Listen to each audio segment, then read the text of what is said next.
What's up, Cougar Nation, and welcome again aboard the Hype Train podcast. I'm your host, Joe Wheat. That's at Joe Wheat27 on Twitter. As always, with my boys Hunter Miller and Trevor Levitt, we are presented by Wilner O'Reilly Immigration Law. And brethren, I forgot what it was like to lose, and I felt it for about 20 minutes on Saturday until I realized I never want to feel that again and didn't have to. It was like jumping into an ice plunge, like the shock of like, holy cow, we're down 2 scores right now. And like it felt very different than we're down 2 scores against Colorado felt. I shouldn't admit to this live on air. I had already chalked it up as a loss in my head. I down 24-10. I was thinking there's no way they come back from this one, right? Right? Wrong you are, Joe. Apparently this year's BYU team comes back from everything. Doesn't matter. So I texted a buddy who is on staff, Flex, and asked him kind of like, at what point in the game did you feel like we were going to come back? And he goes, honestly, I never doubted once. Like I always knew we were going to come back. You can ask Tanner Wall. I looked him in the eye and told him, look, they cannot stop our offense. We're going to figure this out and we're going to win this football game. And that's exactly what they did. And that is why they coach and they are 8-0. And I'm sitting here as a non-ball knower on a podcast. What a game. Just helpless, was kind of the feeling that I felt that entire first half. I think Hunter, you were asking, when did we think we were in trouble? With as well as Satuala was playing these last couple of weeks, when I saw him get absolutely just burnt on that very first play for a split second, I'm like, all right, this might be a problem. But to the credit of the offense, even from the very beginning of the game, and maybe it was just a mini kind of preview of what was to come, but the fact that they were able to hit on that long bomb first play of the game, and then our offense was just able to come back and respond right away, I felt like really just shows not only the amount of maturity that Bear has had over the last 8 games, but really just the entire offense to just see, okay, yeah, the defense kind of blew it on that, but we've got their backs. We're going to pick them up and basically start the game over again at 7-7. You're a better fan than I, Joe, because given the opportunity this weekend when I was talking to a player, I didn't ask anything about the game. I asked, how did you like Adam Sandler? to which the response was, I didn't realize it was an 18 and up show. Which my thought was, have you ever seen an Adam Sandler movie? Which is shocking that Bear Bachmeyer attended, because I'm not sure he knows he's 18 yet. Yeah, it was Bear, Tiger, Trayson, and LJ. LJ noticeably not in a sling. Yeah, so also, word also on the street true. is he's fine. So and very happy. Yeah. I saw someone say the other day that Bear Bachmeyer is the kind of guy you'd like your daughter to bring home. And my response to that was, he wouldn't enter your home because that's where your daughter's bedroom is. And so he wouldn't enter out of respect. He wears 47 to remind himself when he's allowed to start dating. I was always under the impression you shouldn't let bears into your house. That's just me. Generally speaking, that's also a good rule of thumb. You were saying, Hunter? The Bachmeyers are great, and they are probably the most LDS, non-LDS people on the face of the earth. They're more LDS than I am. Truly. Aside from the, he's like, they ask him in the press conference, how do you remain so calm during the games? When you guys go down by a couple scores, I just kind of start singing songs to myself. It's just someone needs to teach him a primary song or a hymn to hum in the huddle when things get tough. A child's prayer when they're down 21 would go so hard when all of a sudden they're up 30. The problem is they don't get down by 21. I told you, man, 14-4, down by 14, up by 14. That's where this team exists. How did Saturday's win change either your vibe on the team, your expectations for the team, what you like expect of this team game in, game out, what is considered a successful season? Like, how did that comeback change just your overall opinion, projection, expectations for the year, if at all? Because for me, I feel like it changed everything pretty big time. I am not kidding. I was driving home from Salt Lake on Monday and let my mind wander to, what if BYU wins the national championship this year? Like, why? Like, why not us? But for real this time. But for real this time. Like, we think that every year. Like, what if BYU just won a national championship? But now you're suddenly like, but like, what if? So, yeah, I think BYU. Like, if BYU does not get to Arlington this year, it would kind of be a mega disappointment for me. Like last year, I didn't let myself get too disappointed because I reminded myself, like, hey, it's year 2. Like, you had a great opportunity, but you're ahead of schedule. Like, next year is the year. And then Jake goes out, Bear comes in, and Bear is playing better than Jake. Is that like I don't think that's debatable. Like we talked about this kind of ad nauseum. Like, it wasn't just that Jake, or it's not that Bear played well. It's that he played well through the air. That LJ Martin goes out and this team still puts up a season high in points. That's only the second time they've scored 40 against an FBS team since they joined the Big 12. Yeah, like, and this Iowa State could not stop BYU. And like, the whole net success rate thing, the stupid chart that everyone sees, I don't really care about that this week because of the circumstances. Iowa State could not stop BYU. Like, the only time I can remember that Iowa State really put the clamps on BYU was when the first drive when that second drive started with the sack, and then they had back-to-back false starts. Other than that, like, as long as BYU wasn't putting themselves in bad situations, they moved the ball all night long, and it was on the shoulders of your true freshman. Like, in this game, he was 5 of 6 on passes, 20 or more yards down the field. He had an 87 passing grade on PFF, 4 big-time throws, 1 on turnover-worthy play. Like, he's just getting better every single week, and he can beat you in any which way that you need. Like, he's had over 250 total yards of offense in every game except the Utah game. And like, the mix of that changes every single week, but every single week he's remarkably consistent. And so because of that, like, if BYU falters down the stretch, it's going to be because the defense got hurt and not because the offense is playing poorly, because I just anticipate BYU's offense is going to play the exact same way every single week, because that's just every single week it's been incredibly consistent from this offense.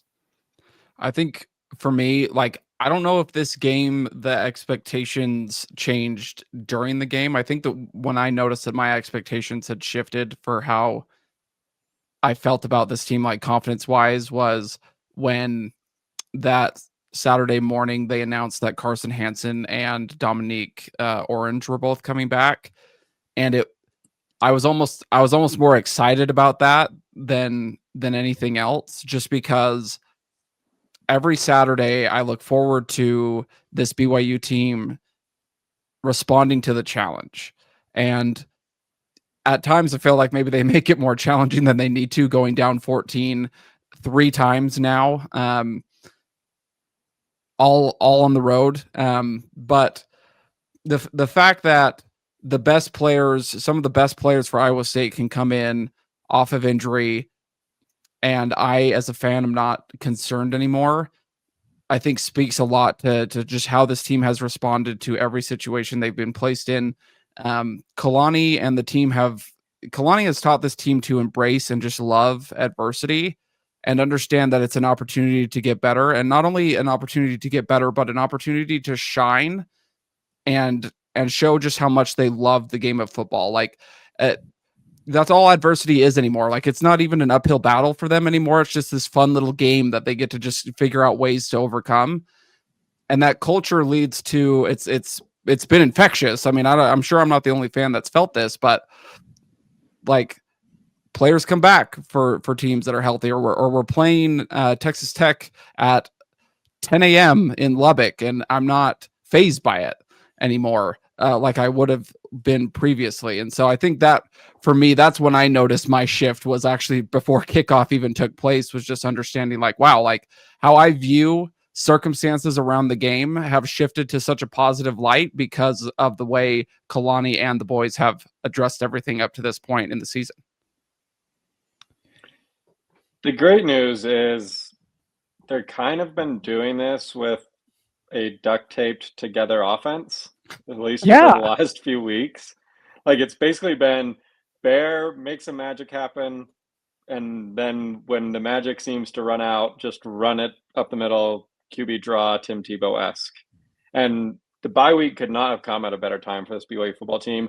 There's obviously guys banged up all along the defense, Raider Demooney, Jack Kelly, Isaiah Glasker, seemingly leaves for a series or two every single game. Like, those guys need to get healthy, but on the offensive side of the ball, Bear is doing all this with what we expected to be a starting wide receiver in JoJo Phillips without the backup running back. He did it on Saturday for the majority of the game, basically the entire game, without LJ Martin. Like, these guys are going to, most of them at least should hopefully work themselves, back in the case of JoJo Phillips or, LJ Martin hopefully should be fine after the bye week. We'll see what happens with Sione Moa, but on the defensive side, just time to get healthy. But it couldn't have come at a better time with the looming slate of games after the bye week. You're talking about at Texas Tech, home against TCU, at Cincinnati, home against UCF. If we can get even just like 75% of those guys I mentioned back and healthy after this bye week, it's a totally refreshed, new look BYU team that should only be better than they've looked through the first 8 games, which is a scary thought if you're an other Big 12 team. I mean, the biggest difference I feel like between this year and last year is BYU still isn't playing their best football. Like, they're still getting better every single week, where last year, like, the defense played well all year long. The offense kind of had fits and starts, but for the most part, BYU's best football was behind them after like that Baylor game.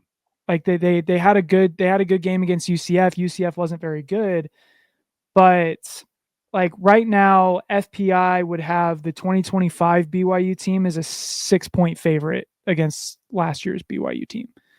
And the reason being is that BYU's offense has taken a massive step forward from last year. Last year, they ended the season as like the 31st most efficient offense in FPI. This year, they're 19th so far. And like they've climbed from like 50th in the country to 19th in the last like 6 weeks. So this football team is getting better every single week. While the defense has taken I feel like the defense has taken a little bit of a step back the last 2 weeks. A lot of that is just because your linebackers are playing at 60%.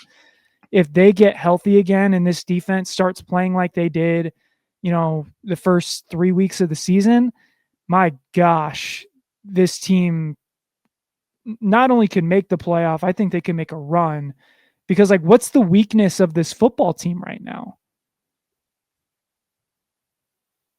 Kickoffs. They had 2 straight kickoffs out of bounds. Like, is that it? That's probably the weakest thing. The run defense has been not good. The last 2 weeks, I agree. Like, if I had to put a button on like what's going to keep BYU from reaching their goals, it's going to be that run defense. But I guess, is that health or is that like genuine concern? Scalia Sarah was out against Iowa State. I think in that case, that obviously hurts. But at the same time, like, this is like all season long, right? Like, Colorado had success running the ball. Utah obviously had tremendous success running the ball. Iowa State had great success this last week running the ball. And this was a unit where we thought like they're going to be better than we've seen in years past with the addition of Keanu Tanavasa. I don't think that's necessarily been the case. I think they've been fine. Like they've been good enough in stopping the run to be able to get to a point where BYU's in a position to be undefeated and in control of their destiny. And I think it was like nearly a 70% chance to make the playoffs right now, according to whatever metrics are out there.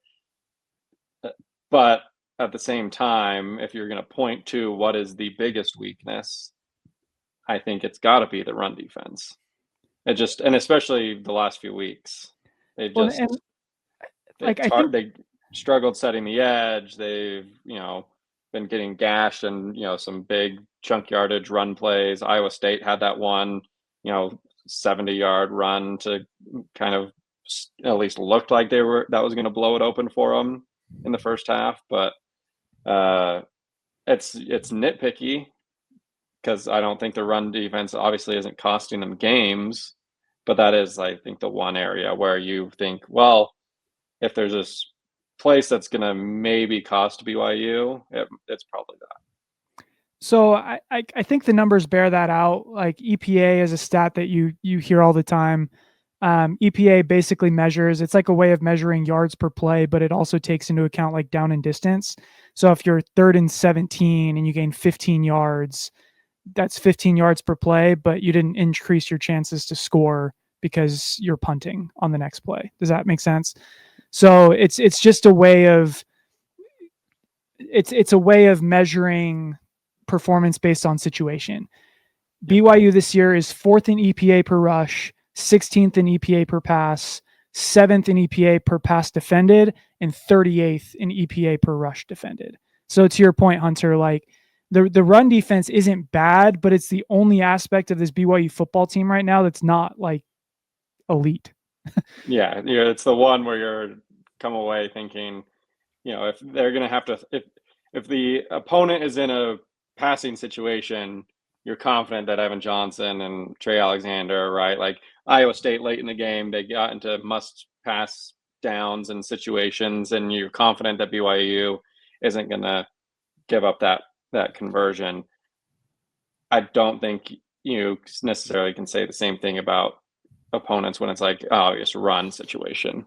I know they had great 4th down stops against Utah, but for the most part, like if the other team needs 4 yards and it's a 3rd and 4 or a 4th and 4 and they're going for it, game on the line, and they're going to run the ball, I feel less confident in that regard than I do if it's like 4th and 8, they got to pass, Yeah, it's one of those, like, even against Utah, they gave up a lot of yards, but like between the tackles, the run defense was actually quite awesome. It's Utah just got a bunch of explosives kind of on the edges through those jet sweeps. This was really the first game that this and the Colorado game were like the first times I had seen BYU like get pushed off the ball.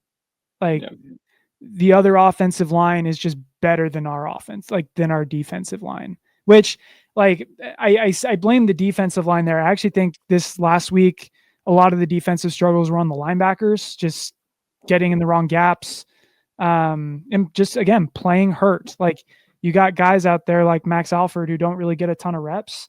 And now are being thrust into like these massive situations, and Iowa State just ran right at him all game long. And so they obviously had a lot of success on the ground, but in most games, BYU figured it out in the second half, and they did in this game too, to some extent. But like, again, this was the first time where I'm like, okay, are these like real cracks that we're seeing on the defense, or is this something that can be fixed with a bye week?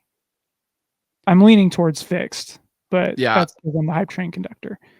We talked to, I mentioned this a little bit in the group chat when we were talking about this earlier in the week, but I guess my concerns, especially, considering injuries and considering everything that's, been going on, and hopefully obviously the bye week remedies that. When you take a team like Utah that runs the ball as much as they do with a talented offensive line like they have, and then on top of that, you throw in an Iowa State team who had 2 weeks to prepare, are essentially trying to revive their season after losing 2 straight, and then they bring back their best running back. What I don't want to do is just excuse the defense, because that I don't think helps either. Because obviously there are things that need to be addressed, like the gap discipline, Joe, as you mentioned, was a concern and something that Kalani actually confirmed post game. But I just don't know if I'm ready to hit the panic button yet on this team, given the fact that if there were 2 teams that were going to run well against BYU, it was probably going to be Utah and Iowa State, given the circumstances. And BYU still, in both games, at the end of the game, all of those things considered, still had a 2-possession lead, and the game pretty much out of hand. And for sure, go for ahead. sure. I don't even think we're nearing panic button mode. Like, I saw you. You were hitting it. That's still locked away in a different room. I do think it's worth noting where BYU, struggles defensively against the run against Iowa State.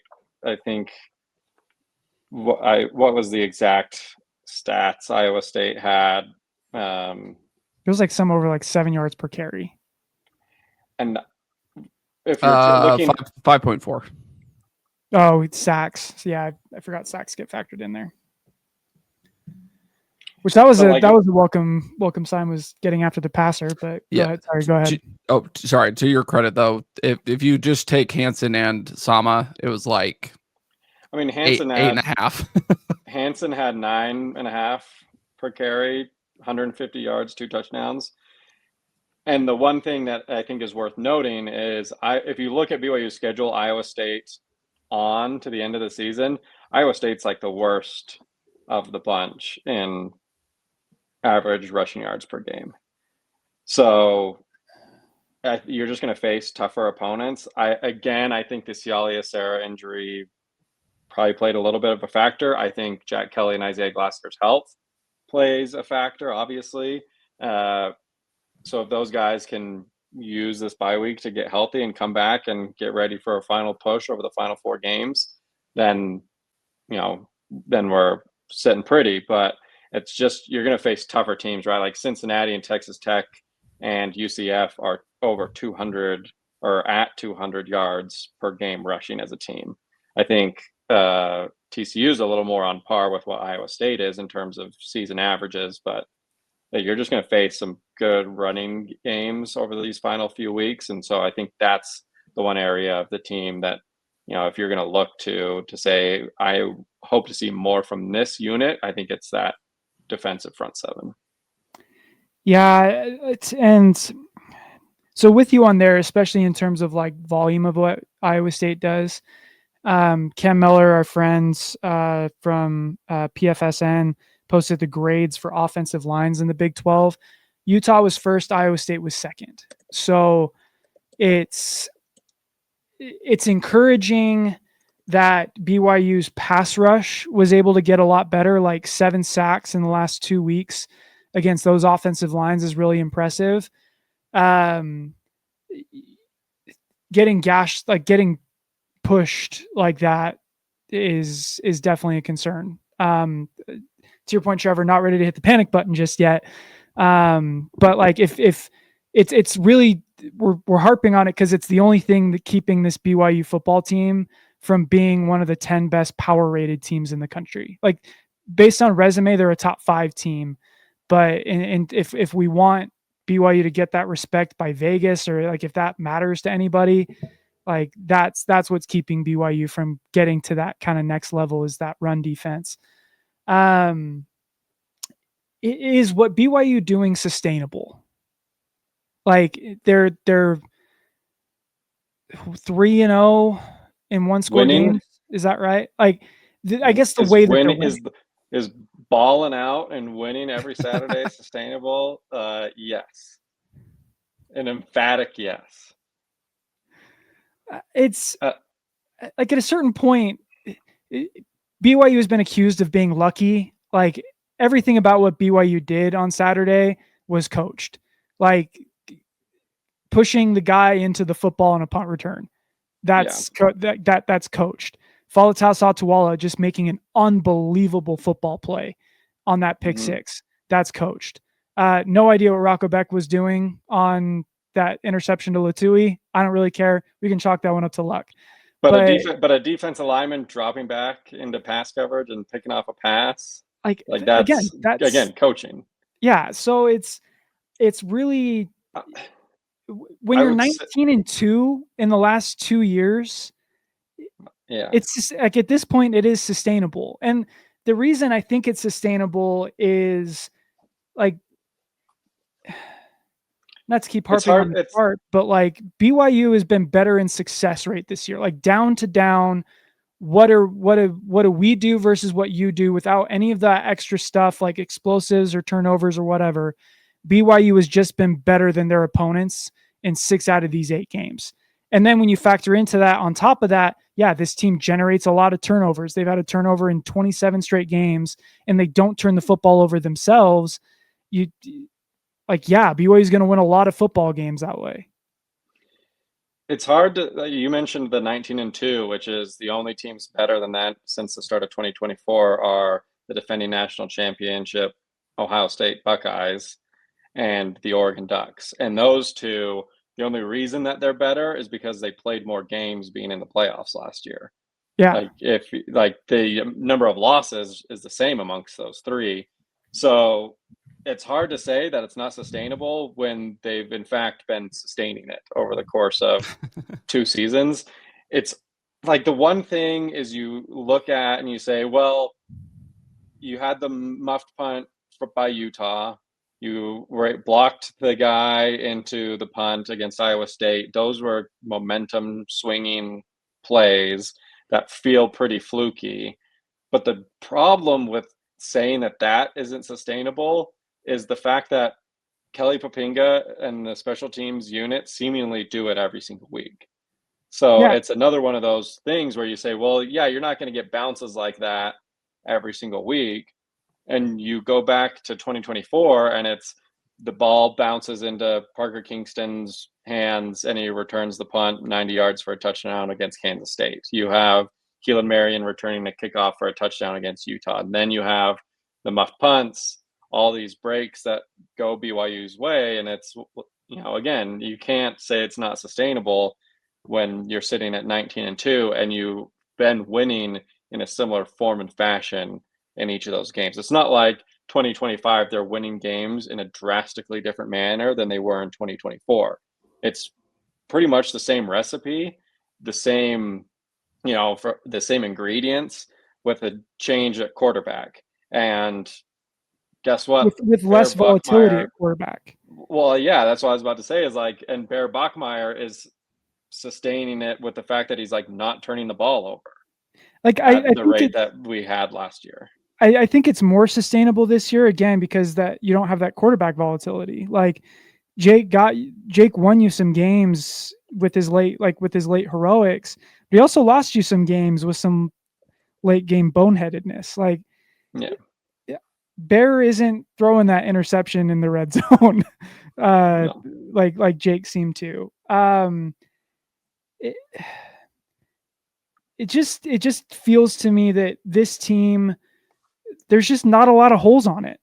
And when there's not a lot of holes on it, when it comes down to a late game situation, who's going to execute better when things get tight, BYU is going to be that team every single time because they're disciplined, they're well coached on all 3 phases of the ball.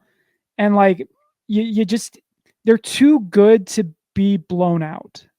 Like Iowa State needed to go for the jugular and put BYU away when they had the chance, and they couldn't do it. Arizona needed to do the same thing. They couldn't do it. And the reason why isn't because those teams suck. It's just that BYU is too good to string 2 bad halves in a row together. Like BYU is going to get off the mat. They're too good to not climb their way back into these football games. And then once it gets tight, this BYU football team is the one that's going to make the plays that they need to, mostly just because they've forgotten how to lose. Like you look at like a team like Mississippi State, who's had 2 touchdown leads in their last 3 games against ranked opponents, and they've lost every single one because that team has not won an SEC game in 2 years. In order to become a winning program, you have to first learn how to win. And that's the hardest thing for people to learn. And Mississippi State is one of those teams that doesn't know how to win. This BYU football team doesn't know how to lose. Like, they just, doesn't matter how far they get down, they just don't stop. You just have to count that they are going to put a run together. Like in all of these games, 24-7 against Colorado, 31-3 against Iowa State. I think it was 21-7 against Arizona. Like, they're going to put a run together. Not only were they playing without their second best offensive player, they're playing with basically 0 running backs, and they still couldn't put like 2 bad quarters together. Yeah. Like, it doesn't matter the circumstances. Like, yeah. And again, to the cut that Hunter probably didn't watch, Kalani gives his pregame speech about how joy has nothing to do with the circumstances of your life and everything to do with the focus of it. Again, winning is the same way. Winning has nothing to do with the circumstances of your game. It's the focus, and BYU does not lose focus. Well, and one of the things that I've been thinking about the last couple of days too is just the fact that a lot of these opportunities, like if you even go back to last year, it all just boils down to just effort and just wanting it more, which I know is like the most cliche thing in the world. But if you look at a lot of, these special teams plays, Parker Hunter, you mentioned Parker Kingston's punt return last season. Like, if you have a team that regardless of what happens, they are going to give everything they've got on that play. We hear about Coach Kalani and the players talk about doing their 111th like every week. If every play you are giving everything you've got and are trying your best and you're all focused on the same goal, like, good things are going to happen to you. We've heard this quote a lot the last couple of days because everyone's trying to argue that BYU's lucky, but luck is what happens when preparation meets opportunity, and these boys are prepared. One of the thoughts that I had is one of the kind of, I don't even know if they're a quiet MVP, but maybe one that we haven't addressed as much as we should have, is the strength and conditioning that these boys have that they were able to earn over the offseason. Like, just the wall sits and the wind sprints and just all these different things. The Friday, they all talked about their Friday finishers and how brutal those were, and they kept them sore, through the weekend, and then they were back at it again on Monday. Like, a lot of what's happening at the end of these games is the fact that when most teams are just gassed, these guys are still rearing to go. Like, all of a sudden, like the push on the O-line is a little bit easier, and all of a sudden there's rush lanes to get to guys like Rocco Beck. Or you can finally, or these DBs who've had issues keeping up with guys, like those guys have slowed down and the DBs haven't. And so all of a sudden they're there to make plays, and the offensive line's getting more push, and all of a sudden there's bigger gaps in the zone coverage for Iowa State. So Parker's shorter than the guy that he absolutely mossed, but he's able to go get that ball because he's not winded.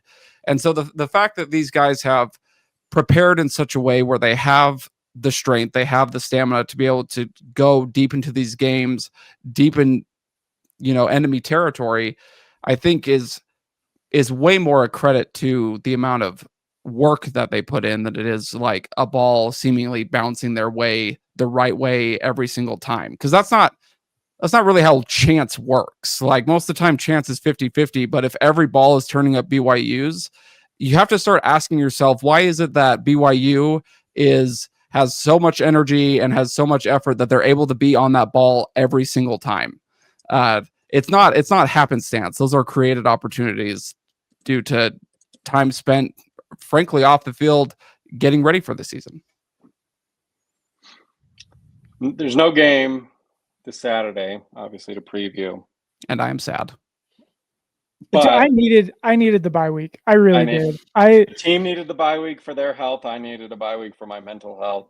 Also, can we appreciate that Hunter begged BYU, like, I cannot sit through another 1-score game, please, for my sanity. And they gave him the most stressful 14-point win you've ever seen. That's what they do. It's so crazy because I was talking to my coworker about this actually, like the different like fan syndromes that we experience. Because BYU, obviously, 8-0, they look great, they've been handling business, and yet I like sit every second, like just waiting for it to unravel, right? Like I'm just expecting like around the next corner is going to be the most devastating moment of the year. And it's all going to come crashing down. I feel less like that after Iowa State, but like for the whole first half, it's like, well, here it is. Like this is the moment that it happens. And then comparatively to like my New England Patriot fandom, like they beat the Carolina Panthers, and I'm like, oh baby, Super Bowl is back on. Like we're never gonna lose again. Drake May's the MVP. It's just like what the fandom in me, the rival fans. On Saturday, I'm like, this is gonna be the most heartbreaking moment of my life, and then on Sunday, it's like, oh baby, Drake May MVP, Super Bowl is ours. But it's like they've BYU, to their credit, they haven't let it happen yet. So it's like I said before the Utah game. It's just like every week I expect them to lose at some point, just not this week. Like it's just it's going to happen. But look, being a fan can be overwhelming. But you know what else is overwhelming? Immigration law. Finding a good one too. Like it's easy to find just any immigration lawyer out there, but finding a good one, that's absolutely the tricky part. Absolutely. Wilner O'Reilly is here to help. With 26 years of experience and a former immigration officer on the team, they've earned a reputation of excellence serving actors, athletes, major companies, and families. They speak 10 languages, including Spanish, and consultations are free for Hype Train listeners. Go to WilnerO'Reilly.com and mention the Hype Train when you reach out. Wilner O'Reilly, peace of mind when it matters most. Speaking of winning, BYU is the only school in the entire country that has their football team ranked in the top 10 and their basketball team ranked in the top 10. I opened the show with it. What is it like to lose?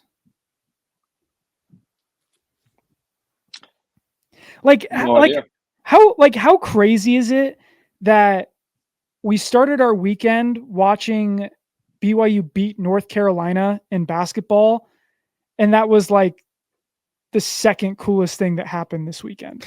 The crazier thing about it was watching BYU play North Carolina and thinking like, why are we not winning this game by 20? 100%. Like BYU is taking on like the most blue blood of blue blood basketball programs. Like them and Duke are the, like when you think college basketball, that's who you're thinking of. And you watched BYU playing North Carolina. I know it was an exhibition. I know it was meaningless. Their win doesn't even count against like the fact that they've never really beaten North Carolina. Well, dang it, they've beaten North Carolina now. And I watched that entire game thinking, why are they only up by 5 points right now? It goes back to what you were saying, Hunter, where with Drake May and the Patriots, where you're like, oh boy. Like for me, it was, oh boy, once Richie Saunders remembers how to hit threes, we're winning by 40. Like it's like we shot, it was like 20% from three. Like this team hasn't even found its shooting stroke yet, which frankly, I'm kind of glad it's not that big of a concern. They're still in their offseason conditioning and weightlifting and all that stuff. The shot's going to be a bit wonky. But my gosh, like it's right now, or I should say on Friday, it was like watching in Star Wars, like the half completed Death Star, rather than like the fully functional, like fully operational one. Yeah. Like the Nebraska game that BYU lost, BYU didn't really try. Like Rob Wright didn't play in the second half. You had Jared McGregor taking the last shot of a 2-point game. This game BYU tried, and it was close, but it also never felt like the game was in doubt. again, maybe it's just because as a fan at this point with BYU sports, I just assume victory. Like I'm living this up, guys. Like I cannot believe this is my life, that I get to root for 2 top 10 teams. And so I'm going to enjoy it. Like it's going to last forever, because I know it's not.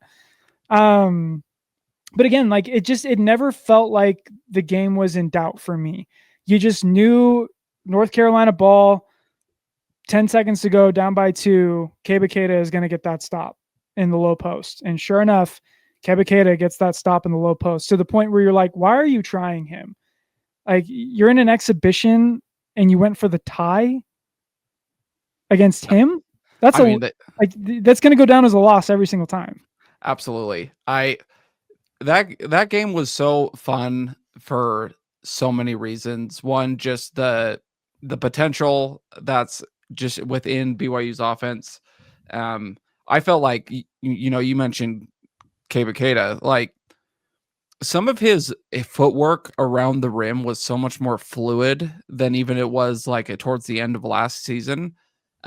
One in which he pump faked Vasar and then just did like this little like step around like finger roll. And I'm like, oh my gosh, like, have you been in the lab with Dybantsa? Like that was far too smooth for a guy that regularly plays power forward, / center for this BYU team. And I just, the noticeable development, and as you mentioned, like the score was close, but if the rankings are accurate, like BYU went into that game ranked 8th, North Carolina 25th. Like if the rankings are accurate, like we end the year kind of where the AP poll assumes we should be. That was a 2 versus 6 in March Madness. Like that's a game that naturally probably should be pretty close, especially at this point in the season. I mean, that's basically Wisconsin BYU last year in the Sweet 16 or in the round of 32. So this team is not anywhere close to where they can be, and yet the amount of things that I saw were so positive, and just I'm just so ready for tip off. I mean, Villanova can't come soon enough. So AJ Dybantsa is really good. The sky is also blue, just related note. But what did he score? Was it 30 or what did he score on Nebraska? He had 30 against Nebraska, and I think he had like 18 against North Carolina. So, I mean, he had 18 points on 13 shots. Like, pretty freaking good. His shooting stroke has looked better than I thought it would.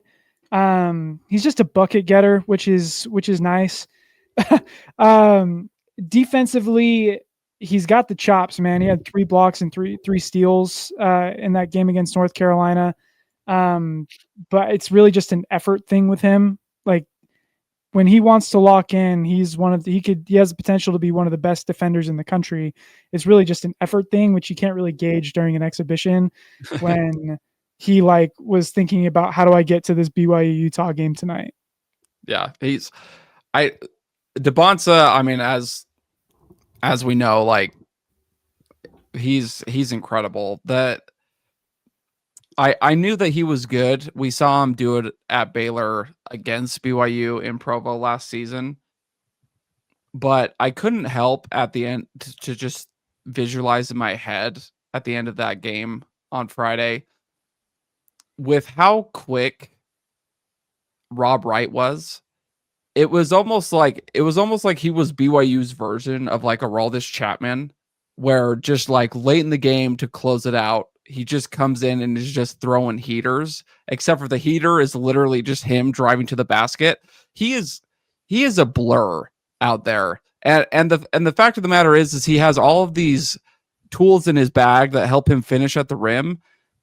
But in one of the biggest moments when North Carolina had, I believe, tied the game late, Kevin Young calls the timeout. They draw up a play, and it's Rob Wright driving hard to the basket. He brings in like 3 guys. He kicks out to the corner for a wide open 3. Like this is exactly what Rob Wright was brought in to do.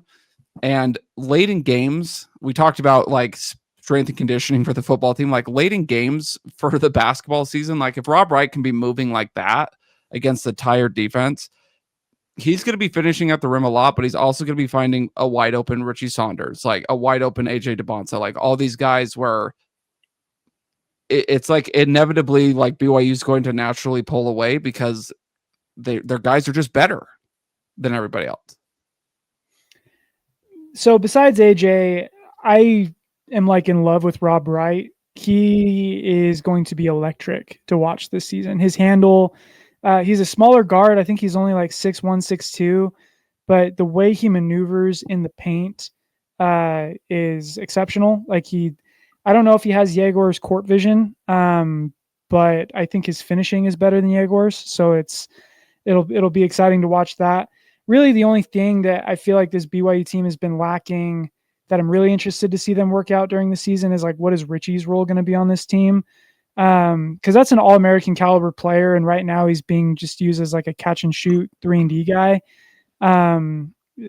He's better than that. Like he needs the ball in his hand a little bit more. But it's like, what do you do when you have an All-American point guard and an number 1 draft pick power forward? Like there's only one ball. So I'm really interested to see how Kevin Young figures that out. That's like last year in basketball, I feel like it took a few weeks for like Kevin Young to really finalize, like, here's my rotations, here's how I want these guys to play, for them to gel. I do wonder how long that will take for this year's team. Like you mentioned it, we experimented a little bit with lineups against Nebraska. The North Carolina game felt more like what we will see on a game in, game out basis. But I still think there are a lot of wrinkles to be figured out. Richie fitting in being one of them. I think the back end of your rotation, you've obviously got your 5 guys, but I think once you get to that next level down, right, like how does Boscovich factor in? Like how many minutes does he get? What's his role on the team coming off the bench? Xavier Staton, like, is he like next man up after Keita? How many minutes is he going to be playing?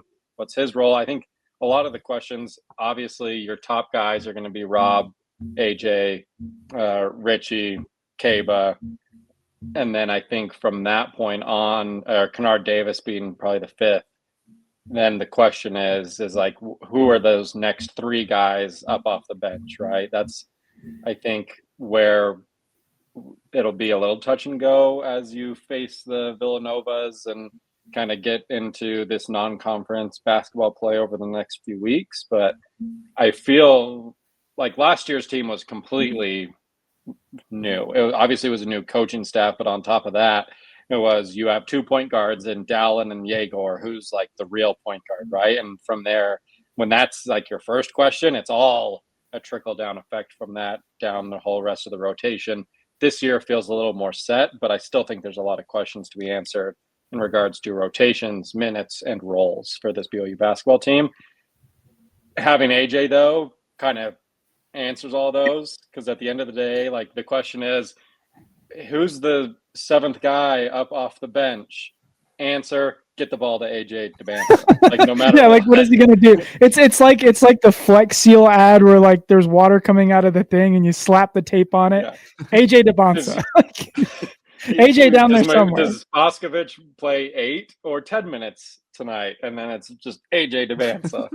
It's like there's only so many questions and issues and wrinkles that can arise on a basketball team when you're playing with the best player at that level in the world. So I mean, it's hard. It's like, hard to sit here and talk about like, well, I think last year so-and-so had a lot of minutes, or, Dawson Baker, what does he look like in his role as a senior, or Dominique Diamond, coming over from Washington, is he a guy that can have a sneaky big role in this BYU basketball team? Like, it's hard to like consume my energy and thoughts with questions like that when I know that at the end of the day, it's just going to be like, AJ Dybantsa is going to go out there. He's going to give you anywhere from like 20 to 40 points any given night. He's going to look like a man playing amongst boys. I don't know if you guys have ever played, like, you obviously have played pickup basketball. You played basketball at a competitive level. Have you ever played like with a guy who shows up to the open gym, like who was a college player, Yes. and like you're feeling good about yourself, you're feeling good about your game, like it's a fun competitive game, and then a guy steps onto the court who like played at that next level, and it's like not even comparable, and it's like they're playing a totally different sport, and then you realize like those guys, like they obviously didn't do much with their college basketball career because now they're playing in a pickup game with you in the Ward gym. And but like that's what AJ looks like in these games, playing against like other college high level power four starters. Is he just gets to his spots, he gets the shots he wants, he attacks the rim. Like his dunk against UNC, that like no one even jumped with him. He just got to the basket with ease. Like it's like one of those guys who used to play college ball showing up to the Ward gym to play pickup, and they just like can't miss no matter where they're shooting from. They're just so much faster, stronger, get to the spot better than everyone else. Their handles are just unreal. Like it's crazy to think that AJ in his first 2 games of his college career already looks like that at this level. Those are the type of guys, Hunter, where you go from like, all right, like we're gonna run this, we're gonna win, and then they step on the court and you're like, all right, let's all just have fun. Yeah. Like you're just like you're out there. I'm just here getting shots. I'm just here getting cardio, yeah, guys. yeah. Maybe good shot. It goes from winning games to exactly. It's just exercise. Like you get together every Wednesday night at the local ward. One of your buddies has keys to the gym, and you're playing. Like, and you start hitting the you're like, hey, like I'm one of the better guys out here on the court. I can knock down some shots. I've got a decent handle. If I really want to and get ahead of steam, like I can get to the rim. And then like just on one Wednesday, it's like, hey, my buddy who played for UVU's coming. And then just like then it really puts your game into perspective. There's going to be a lot of players, I think, on BYU's schedule this year that are going to go home after the game and probably change their degree and what they're majoring in hard at accounting. Like, they're exactly. Going pro in something other than sports. Like Joe is going to have a lot of new coworkers that are going to come and be like, yeah, when I played against AJ Dybantsa, I was majoring in sports management because I thought I would go at least play in the G League. Then I played against AJ Dybantsa and I switched to accounting, and I haven't touched basketball shoes since. Like AJ's gonna raise an entire new generation of marketers and accountants. I will say I love like AJ truly is, like Hunter, you were saying, just feels like he is the answer to everything. One person I'm really excited about just because he's similar size, like plays a similar role, similar motor, it feels like. Kadeem and Boop the last 2 games has been awesome. And I think when you have someone like, I shouldn't even say I know when you have a guy like AJ and Richie and Rob Wright, you have yourself a great team. But what makes a special team is when you have the dudes around them that have a motor. Foose was awesome last year. Like when Richie was having a great game, or these other guys were popping off, like that was all well and good, but like Foose was kind of always in the background doing the little things, getting an extra offensive rebound, like getting the putback, grabbing offensive boards, whatever the case may be. And it feels like Mboop is kind of filling in that role. Really excited to see how he performs. He completely out-muscled and bodied Vasar on an offensive putback late in the game. And I saw that and I was like, I've seen enough. Vasar he was like 7'2", pretty competitive guy, like obviously transferred from Arizona, if that name sounds familiar. But I mean, that a 6'9" freshman absolutely put him in his place on Friday night. Isn't it great when this year's Dalton Nixon played for the NBA Academy? Instead of the Utah Flash. Like this dude, I really like Mboop's game. Like I think he's going to be a great glue guy. like what I'm most interested to see with this team, like there's a couple things I do want to like temper expectations on. I do think it's going to take a little bit of time for this team to round out into full form. Like we saw it with last year's team. It took about 2 months for them to really figure it out. I don't think it will take that long because I think the talent on this team is too good. But I'm most interested to see just kind of how like the personalities work, because you got like Richie Saunders, who's the team dad, and you got a bunch of kids, like literal kids, running around that are like super talented. It's kind of like a buddy cop movie that is going to be really fun to participate in. But it's that's the one piece I'm interested in, is like when you have 3 All-American caliber players and there's only one ball, how is that going to work? It really helps when you got guys like Moo Davis and Kadima Boop and Keba Keita, who are completely happy to just play defense, clean up the boards, and have an occasional catch and shoot opportunity. Like in Keita's case, like a rim running lob. Like these are guys who don't necessarily need to have double digit scoring nights every single night, but can give that to you if you need it. I think that's a great place to be. So I don't think like the rotation, last year's BYU rotation went like 10, 11 deep sometimes. This year it's probably going to be closer to like 7 or 8, but those 7 are going to the ceiling of those 7 is a lot higher than what it was last year. Like the 10th guy might not be as good as, it was last year, but I think 1 through 7 is going to be national championship good.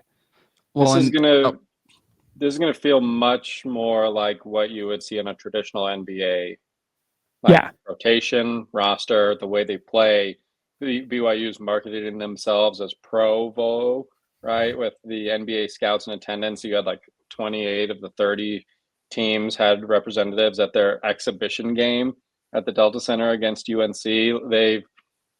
This is going to be a very NBA feeling team, not only just because of the fact that you're playing with the guy who's going to be the number 1 overall pick in the NBA draft come April or June, but just because of the way Kevin Young, I think, is going to run this roster, and that starts with the rotations. It's going to be a shortened bench. Like you mentioned, Joe, I don't think we're going to see, a lot of these guys get any action unless it's in a blowout win and you just empty the bench like an NBA team does at the end of a game. And that's part of the reason why I'm not super worried about Richie. Like he was one of Rothstein's glue guys just like a couple seasons ago for BYU basketball. So he's played the role before. He was the Dalton Nixon. But on top of that, like you mentioned, he's kind of been a catch and shoot 3-and-D guy. He's shown that that's not all he is at the collegiate level, but I do think if he's going to have a career in the NBA, that's kind of what he's going to have to mold into. So running this team like an NBA roster, like that's kind of the role that he should kind of embrace. And it's a role that I think BYU basketball would greatly benefit from. You have enough guys who are going to have the ball in their hands and attack the rim. No one in the country is going to do that job better than AJ is going to do it all season long. So I think it's redundant if Richie feels the need to be the guy that has to go out there, create shots for other people, and attack the rim. Instead, he can be the beneficiary of that gameplay by guys like Rob and AJ, and instead carve out a role for him where he can be the knockdown shooter. He doesn't need to play the Jimmer Fredette for this BYU basketball team. He can play the Jackson Emery, and he can still have a wildly successful season. It's so nice to know too. Like Joe, you mentioned the, multiple All-Americans, 1 ball thing. It's so nice to know that the guy leading the way for this basketball team was a coach for a Devin Booker, Kevin Durant, like Chris Paul, DeAndre Ayton type team where there was a lot of personalities and there was a lot of money on that court. And there was still, like the college level, 1 ball. Kevin Young understands how to get the best out of everyone and how to make sure that everybody feels like they're able to express their game to its fullest. that is going to come over time. I think one of the important things, Joe, you kind of hinted at this earlier, but one thing that Mark Pope and now Kevin Young have done really well, and one thing actually that I've noticed a little bit with the football team when we were talking about it earlier, is they've understand and have continued to understand how to peak at the right time. We do not want this team playing their best ball in November. The best time for them to really figure it out and get everything rolling is March, and they understand that. We saw that last season. So Kevin Young's gonna have them all figured out, and we'll just reap the benefit of it come conference time and NCAA tournament. What a time, man. It's going to be an incredibly fun season, especially in the early, the non-conference is going to be a lot more fun than it was last year when BYU's beaten up on Missouri Valley State University. No disrespect to Missouri Valley. Instead, they'll beat up on Holy Cross in Delaware. Yeah. Cal Baptist in the Delta Center for some reason. But I mean, you've got UConn, Wisconsin, Miami, and then the winner of Dayton, Georgetown. And then you got like Clemson, who's been a good basketball team out of the ACC. Kind of dies down after that, but then you're like Villanova is probably the seventh most interesting game in this non-conference slate. Like Villanova. So that's fun. Yeah, Villanova's been on the downswing. Obviously, I think like you got the rematch with Wisconsin. UConn's the 4th ranked team in the country. They won back-to-back national championships. Like, just going to be crazy that BYU's in a situation like this. And that game's going to be at TD Garden. Like, they're going to be playing on the NBA court in Boston. It's just going to be electric. Hoops hot takes for the season. I think BYU is... Why not? BYU is going to the Final Four this year, gentlemen. Let's just get it out. Let's just get out of the way quick. It's time. I don't know how to follow that up. You've set the. Any other hot take just feels. What is the real quick before hot takes? Piggybacking off of that, what is like the benchmark in your opinion of like success? Like what constitutes like okay, this season was a success? Like how far in the tournament do they need to go for you to feel good and that they didn't underachieve? Elite 8. I would say Sweet 16. Like I think the ball bounces so many different ways. Once you get to the NCAA tournament, I want to say Sweet 16, but like Elite 8 is kind of I don't want to say it's my expectation, but it's pretty close. That's my hope. Yeah, I think it's kind of probably in between, right? Like the expectation should be that they go to the Elite 8. Like that's how good this team is. I think if they go to the Sweet 16, no one's going to be like, well, that was wildly disappointing. But I think a loss earlier than that, you'd think, yeah, this team underachieved. And if they go to the Final Four, you're like, this is the greatest year of my life. BYU football and goes to the college football playoffs and wins the Big 12, and then basketball goes to the Final Four. This, like, the second coming is got to be around the corner. Nigh at hand. If it gets to that point. My hot take is that it's not even about this season, but that BYU has 3 picks in the NBA draft. I think you obviously have AJ number 1, and then I think Richie and Rob go in the second round.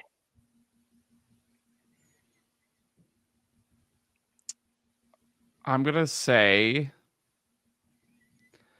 Kadeem Mboop, freshman all Big 12. I love that Trevor wasted no time in finding his new Keelan Marion and is the basketball player this time. Foose. Like he's my new Foose.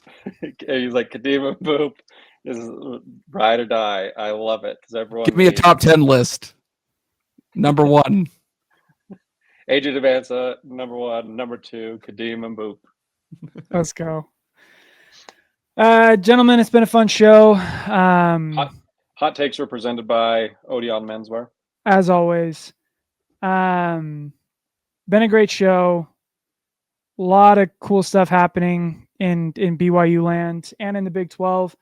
I do have to say, Utah getting College Game Day hits a lot harder when BYU already has that third straight win under their belt, and they're going to spend the entire weekend talking about the Big 12 championship race.